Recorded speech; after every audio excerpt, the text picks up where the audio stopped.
Hello, everyone, and welcome back to Roar Lions Roar. I am your host tonight, Matt Filipovitz, and I'm joined by my handsome and talented co-host, Craig Fritz. Craig, hello, how are you? Matt, you're too kind. Thank you very much. We're getting ready for Halloween in our household, and so Already? the kids are all yeah they have colds, but what else are we gonna do? Everybody gets sick. We decorate for Halloween, but otherwise we're good. Nice, We're good. nice. Well, I think we're all in a pretty good mood because Penn State is 3-0, coming off of an absolute dismembering, I think is the best way to put it, of the Auburn Tigers in Jordan Hare. And now it kind of feels like a bit of a lull in the schedule as with Central Michigan, the Chippewas now coming to Happy Valley here in about what is it, 36 hours from time of recording, give or take, a little bit more than that. But it's coming up quick. So it's the second MAC opponent Penn State has played thus far, coming off of a pretty dominant performance over the Ohio Bobcats 2 weeks ago. So now they welcome their second MAC team into town. It's the final non conference game of the season. And Craig, let's just jump right in. What are your general thoughts on this Penn State Central Michigan matchup? I know neither of us are chip experts, and neither of us will claim to be, but I think there's some fight in this team from what we've seen so far. It's really interesting. How fast has it already gone? We're already a quarter way through the season, finishing the non-con. It's going to get really interesting here in the next couple weeks with some huge games and a bye looming on the horizon. But I'm not really sure. The feeling that we've talked about here is Central Michigan might be a little bit of a slow starting group. If we go to their first game, they played, at Oklahoma State, and the final score was much closer than I feel like the game probably went. It was 58-44, and you think, oh, that's a lot of points that they put up on Oklahoma State. But if we say, hold on, not to steal from Boomer, we say, hold on just 1 second. It was 51-15 with 37 seconds into the third quarter. That is the Oklahoma State 51 and Central Michigan 15. And then obviously Mike Gundy put in his backups and walk-ons and other players that needed to get experience, much like Penn State is hoping to do. And the Chippewas rolled off what looks like 1, 2, 4 touchdowns to close out the game in garbage time. So I think, a lot closer than you'd or a bigger margin than you'd expect. And then South Alabama, they lost at home by 14. It's like, okay, South Alabama played UCLA to a 1 point game, but then we dig a little bit deeper. South Alabama up 37-10 at halftime, 38-10, 11 minutes to go in the game. And again, Central Michigan scores 2 garbage time touchdowns to make it appear a closer game than it really was. So I feel like this is a script that could be repeated a little bit, but I also feel like the young guys in Penn State secondary that are going to be in the game late are a very high caliber and perhaps a higher caliber than we saw at Oklahoma State and South Alabama. So Yeah, and those garbage time touchdowns could be interesting. At time of recording, Penn State is a 27.5 point favorite. And I know you and for our friends in the yeah, from desert, our friends in the desert, and the yeah. over under is currently set at 62.5. And Craig, I know you and I were talking before we hit record here, and that's fluctuated a ton over the past like 3 or 4 days. I think you said you saw it get as high as like over 31 for Penn State as a favorite. So garbage time could Now, easily cost some people some money if things roll out that way again. Now, take it with a grain of salt. This is in the Score app. It does a little bit of a line tracking, and their chart has it up as high as 31. I don't know if that's actually officially been seen anywhere, but right now it's riding out at 28, according to them. So, and then last week, Central Michigan laid waste to our neighbors, the mighty Bison of Bucknell, and just totally shut the doors there. 41-0 win and allowed like 150 yards of total offense. while putting up 500 of their own. But really, I don't think we can take anything from that. Might as well not even have happened. Yeah, for those kind of games, it's a little bit hard to get a read on it. But overall, the Chippewas sit at 1-2 with losses to Oklahoma State and South Alabama, and that win over Bucknell. They're coached by Jim McElwain, former Florida head coach, and their offensive coordinator is Paul Petrino, who, if that name sounds familiar, he was the head coach of Idaho when the Vandals came into town and lost by like 60 points in 2019. And Mike Zordich, former Penn State alum, is the DB's coach at Central Michigan, and his career arc is fascinating. As a coach with the Philadelphia Eagles, and then Youngstown State, okay, then Michigan for 5 years, and then Central Michigan. So who knows? He's still working, but yeah, he'll have a little bit of a homecoming here this Saturday. Craig, I just learned from Nick. I don't know what I hit, but we are also live on YouTube right now. So hello to anybody watching live. Oh, so that's fun. I have no idea. Shout out. I have no idea what I hit, but we're just gonna keep rolling along like that's not happening. So if you're in the chat, I apologize. But for some reason, Nick could not drive tonight, so I am leading the charge. So apologies for that. But all right, Craig. He should have planned his booster better, is what he should have done, so he wouldn't be waylaid and down for the count. That's true, especially ahead of maybe the biggest game on Penn State's schedule, because every game is the biggest game on Penn State's schedule. That's right. Want to know, baby. Let's never forget that. So I don't want to overlook the Chippewas, because we've seen a lot of these Group of 5 over Power 5 upsets, mainly in the Sun Belt Conference. We haven't seen that many in the MAC, but I think after what we've seen from Penn State over the past couple of weeks, the focus is more on what the Nittany Lions can do to improve their football team, more so than it's to get by Central Michigan. I think Franklin tipped his hand after the Ohio game when he said the team was already practicing silent count ahead of Ohio to prep for Auburn. So I think they kind of understand where things are going to stand and what the point of this game is. So we'll shift a little bit. And Craig, obviously you want to see a win here. But in your opinion, what constitutes success for Penn State in this game? What does that look like for you? I mean, they were so efficient in Auburn, in my opinion, and really took advantage of short fields with the turnovers, constantly pressuring Auburn. Auburn couldn't do anything on offensive note. And in the second half, especially, Penn State turned that into brutal efficiency in the running game, just mauling the Tigers over and over. And Sean Clifford didn't have to throw the ball much. 19 pass attempts. What I would like to see, and what I think would be another building block in this season as we move forward and, down the road, it's like I would love to see Sean Clifford out of the game after 4 touchdown drives to open play. Penn State's up 28-0, hand the keys to Drew Aller and let him have 4, 5, 6 drives to just continue building that resume, building that experience that you just can't simulate game in practice. So, and he needs that, whether Clifford gets dinged or, looking forward to next season, it's vital to get him as many true game reps as we possibly can. So that's kind of what I would love to see. Just brutal efficiency, 4 touchdowns, no points, whatever. Central Michigan can move the ball over 500 yards against Oklahoma State. And they are returning the FBS leader in rushing yards from last season. I would be remiss if I did not mention his name, which is Lou Nichols III. Lou Nichols III. Yeah.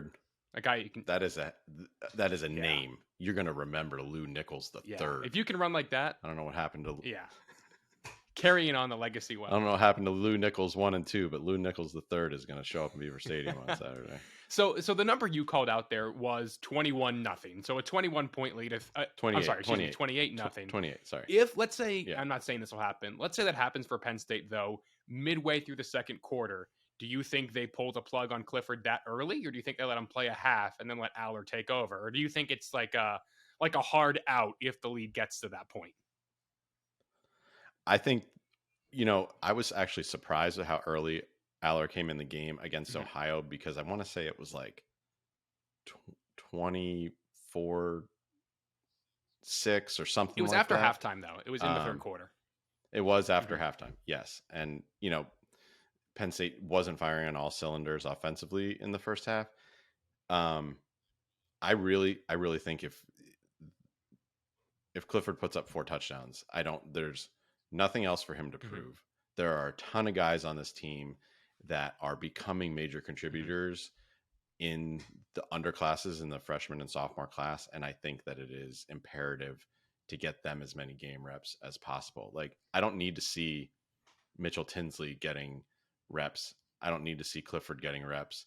I think that it's time to, really get some seasoning on the younger guys. And if it's 28-0 at the end of the first quarter, I don't care. Put them in. It's not like they're going to come back and threaten Penn State. And if somehow that happened, Clifford could go back. I mean, it's like an unbelievable scenario to me that would occur. Yeah, I would tend to agree. And in terms of what constitutes success in this game for me, I think it's got to be, how do I want to word this? I'm not really looking for them to dominate a MAC team because we've already seen them dominate an SEC team. Like, I don't think you're really going to learn anything new about this team if they beat Central Michigan 41-12.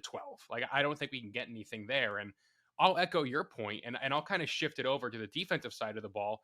I want to see young playmakers make big plays. We saw Abdul Carter have a big breakout against Auburn. Huge Oh game. my God. Oh my gosh. That guy is going to be a star if he's not already considered one. But I want to see a Kalen King make a big play. I want to see Denai Dennis Sutton make a big play. I want to see those young guys continue to get those reps. And it kind of feels like my opinion of how they build their depth chart is changing because these young guys have gotten reps in every single game. So asking to see a lot of them doesn't really feel like, a big request at this point. So now it's more, I want to see that experience is translating into on-field results. So I want to see, again, Denai Dennis Sutton. I want to see Keon Wiley if he gets in. KJ Winston's a guy the staff seems really high on. And then, flipping over to the offensive side of the ball, I want to see if oh my God, what's the Caden Saunders? Oh my God, I'm sorry, Caden. Yeah, I was thinking, I was almost said Tyler Saunders. I almost combined two of their names, but I want to see Caden Saunders. I want to see Liam Clifford. I want to see more Harrison Wallace. Like, I want to see these young guys not only now get on the field, but make plays and make these moments that are going to make me think we have a more complete team because, let's face it, Central Michigan's not that big of a challenge. Northwestern lost at home to the Southern Illinois Salukis. And listen, I'm a Saluki fan as much as the next guy, but that doesn't really strike fear into me. So you have essentially, it's October 22nd at time of recording. You have 3 weeks to prep for Michigan. September 22nd. What did I say? Yeah. October? September 22nd. Close. We have 3 weeks essentially to prep for Michigan. So get the whole team ready. Find out who can play. Make that travel roster as complete as possible with as many guys as you can who can make a really big impact. And I'm going to call Nick a producer kind of right now because I'm going to go back on the rule I said where I will not acknowledge the chat because I forgot I set this to live. And Nick has said we have something from Dan W. And Craig, I'll let you handle this. Drew Aller, over under 4 drives. I think it's over. No question.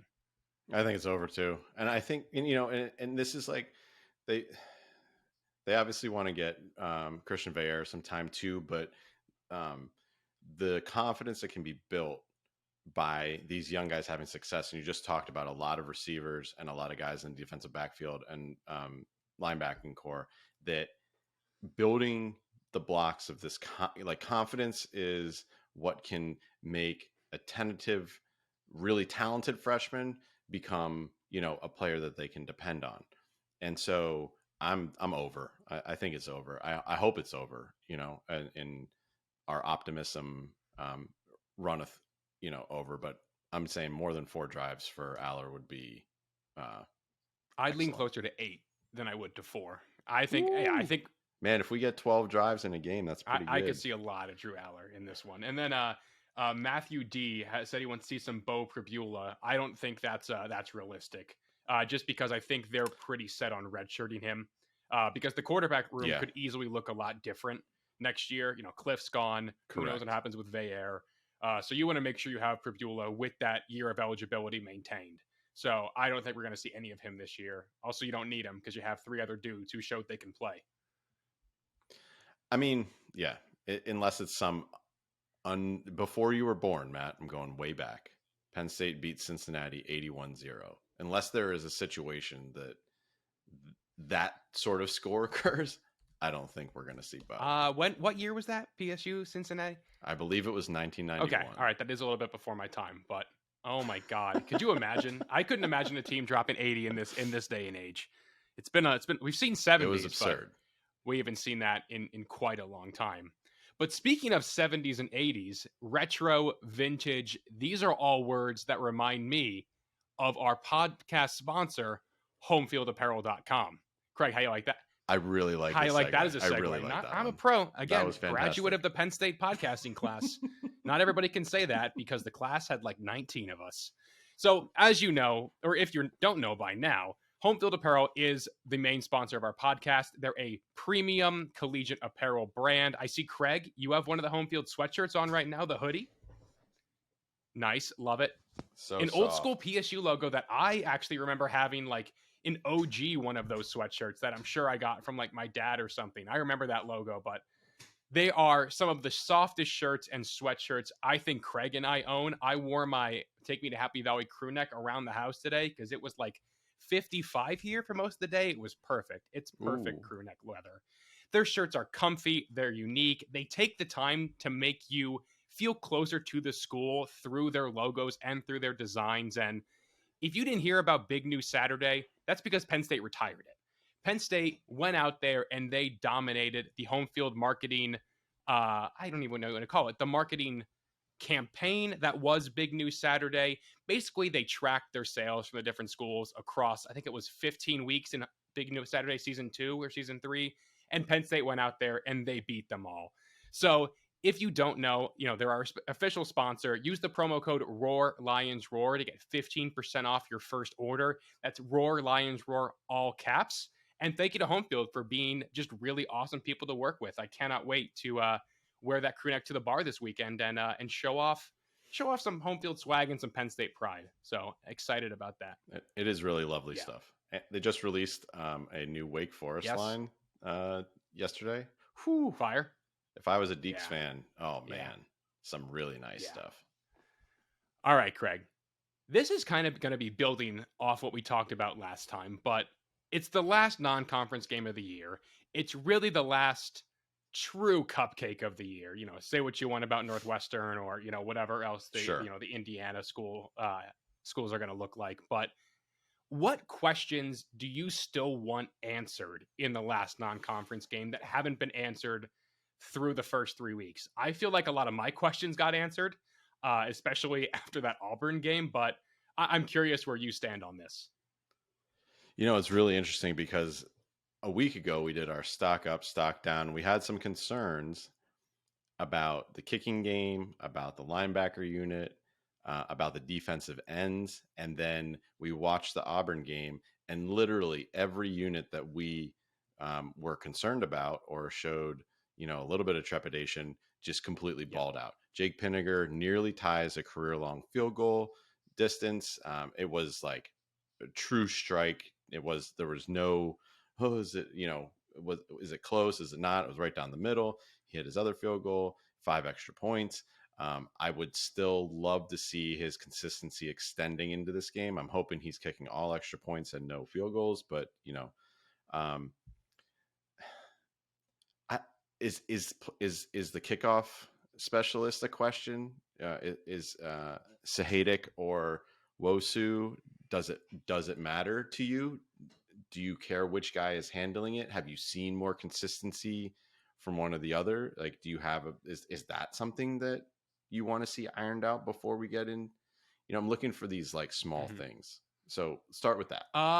One thing I want to make sure I call it with Pinniger is the 49-yard kick was extra impressive to me because I believe the number was 42 and in is pin, 43 and out is stout.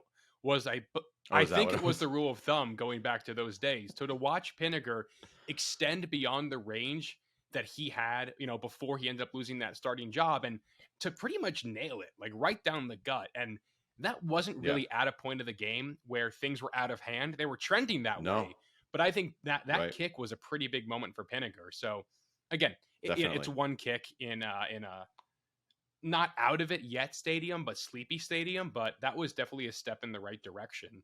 And then for kickoffs, I mean, they're not getting touchbacks anymore, and that's a bit stressful. But the coverage has been outstanding. Dom Outstanding. DeLuca is an Yes. absolute maniac in It's kick coverage. I Dap know you and I Dom. have talked about this maybe more than we've talked about anything else regarding this Penn State team has been Dom DeLuca on kickoffs, which is pretty unique for you and me to talk about something so minute. But I'm not really sure what the goal they're trying to do is. It feels like they're not trying to do touchbacks anymore. And if your coverage is like that, and you're pinning teams back inside their 20 as opposed to inside their 25, you're putting guys at risk. But it kind of feels like a net gain in the end to me. Oh, for sure. I mean, how demoralizing is it to start a drive on the 17 instead of the 25? You're already 12 yards behind the chain if you just fair Yeah. caught the ball. Okay, so another question that I would love to see answered, right? Um, so far this year, and we have, again, no inside information about what's going on with these two guys, but Keziah Izzard and Smith Vilbert have yet to play on the defensive line. Both were, well, especially Izzard, was a huge contributor, a starter at defensive tackle when PJ got hurt in the Iowa game last year and started the rest of the season. He has yet to play this year. Smith Vilbert splashed in the bowl game. He has yet to play this year.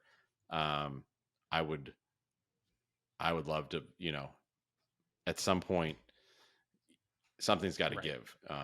And they're very important depth and talent players for the long term, for the goals that this team has Mhm. long term, and they're going to need them in the meat of the Big Ten schedule. So it would be great to figure out what's going on with those I guys. know. I think it was after Game 4 of 2021 that we found out Hakeem Beamon was going to be unavailable through the remainder of the season. Because Franklin will say if Yeah, somebody's unavailable for the remainder of the season, for the yeah, year, he will come right? out and say that. And he hasn't said that yet. And Izzard and Vilbert have been at practice, so I think it's something to do with they just have to. I guess kind of take their lumps, take their medicine, whatever you want to call it in this context. So I don't know if I can declare them, a non-factor if they don't play this week. But considering that would align with the Beeman timeline for when he got ruled out, I would get a little bit concerned that they're trending that way if we don't see him out there this weekend. Sure. But actually, I want to pick your brain on that really quick. Okay. Could it end up, assuming Izzard and Vilbert are eligible and do come back to play, will it end up being a net positive that guys like Amin Vanover, guys like Zane Durant, Jordan Vandenberg got more reps while Izzard and Vilbert were unavailable? Like, could it end up being a gain in the end, even though you missed two key pieces early on? Yeah, I mean, especially in hindsight, when you didn't really need them at Auburn, which is the place that you thought maybe, and obviously Purdue was a very Yeah. tight game, won in the last minute, and who knows what sort of impact they could have had there because the defensive line really struggled to get its footing. But hat off to Jordan Vanderberg, who was credited with a sack and a stat correction following the Mm-hmm. Auburn game. So good for him.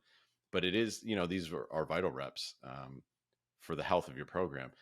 You never want to see a guy like PJ, or you never want to see a guy like Isaac go down, but having, quality players behind is something that eases that burden when you lose a stud. So yeah,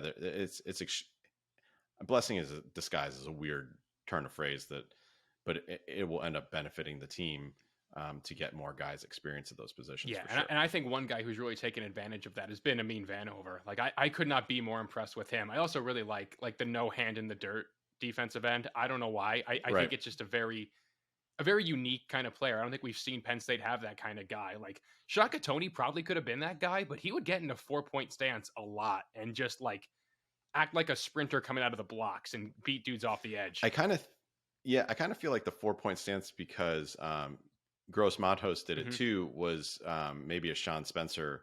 Oh, that's a good point. I hadn't thought about that, because we haven't really seen it under John Scott. And I do like the stand up because the amorphousness or the amoeba-esque qualities of the Nice defensive words. line. If everybody's standing up, I mean, who's coming now? Does obvious passing situations, et cetera, because you don't want to get blown off the ball by your lower leverage offensive lineman. But it's definitely fun to watch because it's great to see. Fans don't even know where the blitz is coming from so far. And especially this year. because they drop defensive ends a good bit. Like Adisa's been back in coverage on more than a handful of plays so far. And I'm curious to see if one of them if they can get their hands on it, because I think the last defensive lineman to get a pick dropping like that would have been Anthony Zettle's pick 6 of JT Barrett in 14. We'd have to go back and look. I know Carl Nassib did that. And yeah, that was probably more recently. I don't know if he had a pick. Okay. But I wouldn't say it was a staple. It's definitely a feature of Brent Pry's defense as well, to have the end fade into the flat and they'd rush someone else and just really trying to throw the quarterback off. But yeah, that would be a fun stat lookup just to see who it was. Yeah, I wonder what that is. In terms of what I want to see to still have, my last little amount of questions, that's not the right term and phrase, but you know what I mean. My last few questions answered is, I don't think they've figured out the perfect combination of 11 guys on offense or defense yet. I think they're rotating so many guys, and so many guys are playing in new and expanded roles that we haven't figured out, or the staff hasn't figured out, how to get the best 11 on the field at the same time. Like, I think you and I both want to see a package where Curtis Jacobs and Abdul Carter are on the field at the same time. Those snaps right now are going to be few and far between, if any, because Carter is Jacobs' backup. But I don't think there's any question that, through these first 3 games, those are Penn State's 2 best linebackers. And Penn State's they're both they're both absolutely unreal. And then in terms of Penn State's secondary, there's so many moving parts. I don't know who has played the best of that 5th defensive back on the field. I think unquestionably it's been Wheatley, Brown, Joey Porter Jr., and Johnny Dixon are the starting 4. But for that number 5 spot, I don't know if that's the role best for Kalen King, Daquan Hardy, Jalen Reed. And maybe it's just going to continue to rotate throughout the year. But if you want to go, your pure best 11 on the field, I don't think you've found that yet defensively, or found a way to get all those guys on the field at the same time. So I'm curious to see if we see more of, I think it's called the Prowler package we learn now, when they go, pure 7 DBs. I wonder if we're going to see some variation of that over the course of this game, just to find out who plays best in what role, because you can kind of rotate all of those guys all around that defensive backfield in that package. So I'm curious what that looks like. And then offensively, Theo Johnson played at Auburn, but it's not like he got a lot of run. And I'll be honest, Brenton Strange has played so well. I think I was really leaning towards Johnson getting the majority of the reps among that position group. I don't think you can take Brenton Strange off the field anymore. I think he's playing that well as a blocker, as a pass catcher. He had a quote after the Auburn game, I believe, where he's like, I'm 6'3", 240. It should be hard to tackle me. And I love that mindset. That mindset is just really, really, like, he's got that dog in him this year. And he's got the dog in him, to say the least. So I'm curious to see how they mix and match those tight ends with the receivers. If it's 2 tight ends and 2 receivers, if it's, the three receiver set, and then what tight end gives you the best option. The running back room sounds like it's still going to be that rotation, but I think Singleton established himself as the clear number 1. But I just want to see how they continue to find ways to find their best 11. And then if there comes to be a point in time where it's just, we need our best 11 out there on both sides of the ball, I want to see a guy step up and claim that 10th and 11th spot on those units. Right. Specifically on offense, right tackle is the concern there. You want to see, you don't want to have a timeshare at right tackle, especially going to Ann Arbor and then Minnesota and Ohio State coming to Beaver Stadium. But Strange has taken a lot of pressure off of that group so far. A lot. For sure. So maybe he is that best option. But could it be that Johnson is that as well for what he offers in the passing game as kind of a fourth wide receiver, because that's always been kind of what he is. So I'm not really clamoring to see more of Theo Johnson if he's not 100% in this kind of game, but Sure. I still want to see what he looks like in this year 2 of the Yurcich offense. And yeah, to your point, in this game, it would be like we assume that a guy like Jerry Cross is probably going to be a red light freshman red Yep. shirt this year. So how quickly do they go to Johnson and Khalil Dinkins in the two tight end package and just give Strange and Elston a blow? Because again, what is there to gain other than the possibility of them getting hurt in a game against Central Michigan? I wonder if they'll do the Tyler Warren package just to put that on tape again. Tyler Warren. Yeah. Oh my gosh, I'm sorry. No, you're good. Tyler Elston is the linebacker. I do wonder if they'll do the Warren package again just to give them more, give other teams more to prep for on tape. Like that throwback pass that Keandre Lambert-Smith had last week. Nice. I never knew that was in Yurcich's bag of tricks. Like I knew he had a lot in there, but I've never seen them do anything like that. It also shows that a mobile Clifford is the best kind of Sean Clifford. So, oh man, I wanted him to score so bad. I feel like the O-line was like hunting people to block, and then they missed just this little safety that snuck through and tripped Clifford up. Yeah. And it looked like they had a wall set to the end zone, and he was going to score. That was a beauty. It felt like a modified version of the Dotson to Warren pass from the Auburn game last year. It really did. That was a cool little wrinkle. So, and I think this is actually a pretty good segue. Warren was kind of the unexpected breakout candidate of that Auburn game back in 2021. And let's be honest, it's more likely we're going to have an unexpected breakout candidate of a Penn State Central Michigan game than we are of a Penn State Auburn game. So give me a couple guys you think that maybe we're not talking about enough who could have, not even a breakout game, but like a big moment that makes you say like, okay, that could be something to build upon for the future. I have three guys in mind. We've talked about one of them already on defense. KJ Winston, who I think is going to be an absolute stud at safety. Cam Miller has played in at least 2, if not 3 games so far. And I think, who is your best 11? There may be they may be trending towards a situation where they have, 6 corners that it doesn't matter the situation that they're ready to roll them out. Maybe. Like, obviously, I think you want to have Joey Porter Jr. on the field, and then Johnny Dixon, Kalen King have been the opposite of that. But okay, Cam Miller is a guy I could see interception, sack, that type of play. And then Kobe King, to be honest, getting a little bit more run at Auburn. And I think as he's continuing to get up to speed, I think that he's going to be leaned on as the season progresses in the middle. So I would love to see a splash play from Kobe King to say, kind of like really ratchet up that competition with Tyler Elston in the middle. For me, I'm going to go with Trey Wallace. I think Trey Wallace has been just the odd man out so far in this receiver room. I think we've seen big plays from a lot of different guys already. Amari Evans had that touchdown. The 3 starters have all made their plays, and Trey Wallace is probably the 4th highest snap guy through the first 3 games. Think that's fair to say? I would think so.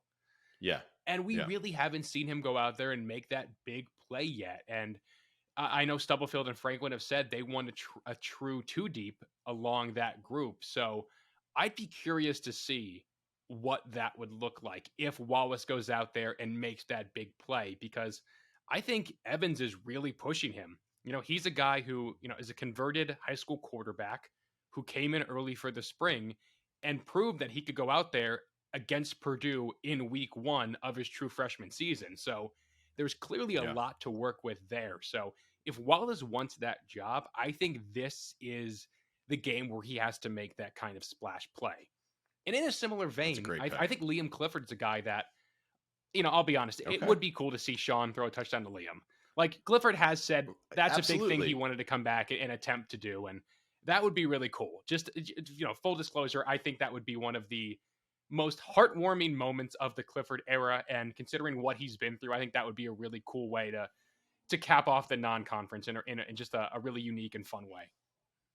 I mean, that's the kind of awesome stuff that happens in college Mm-hmm. football, and I'm absolutely here for And it. then one last guy before I forget, Drew Shelton. I know he's repping Okay. at left tackle.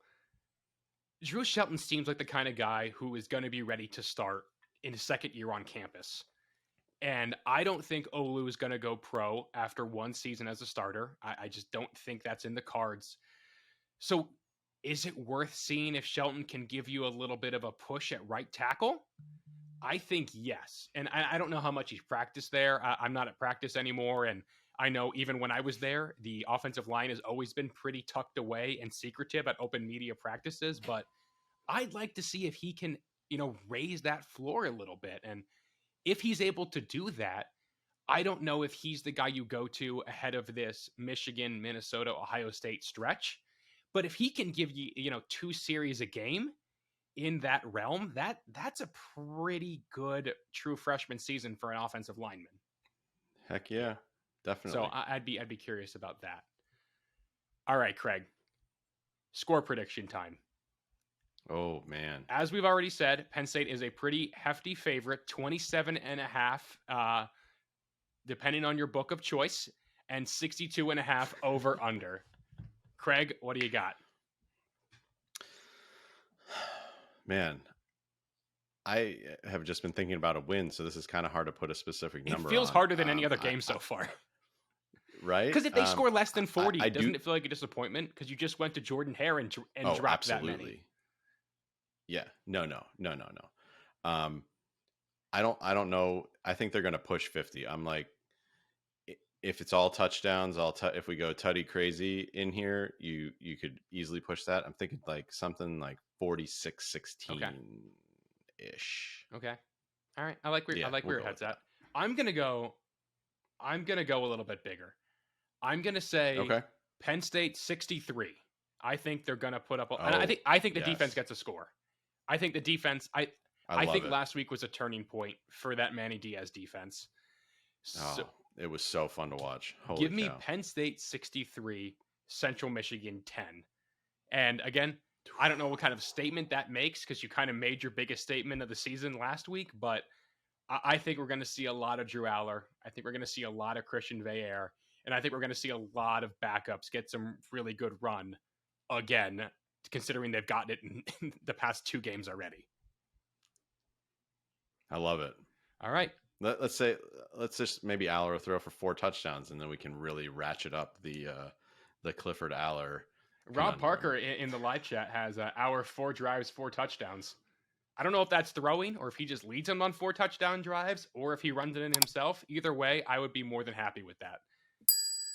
Leading rusher, Drew Aller. Leading passer, Drew Aller. Leading receiver, Drew Aller. You remember when Keenan Reynolds at Navy was doing that on like a weekly basis? He was leading them and everything. Yeah. Oh, gosh, he was so fun to watch. Yikes. All right, Craig, that's all I got. Any final thoughts from you ahead of this Penn State Central Michigan matchup? I hope people are listening to this on their drive up to State College. Are you going to the game this week, Craig? Oh man, I wish. I got a 9-year-old baseball tournament all day in Annapolis on Saturday, so I'll be catching it. I'll be catching it after.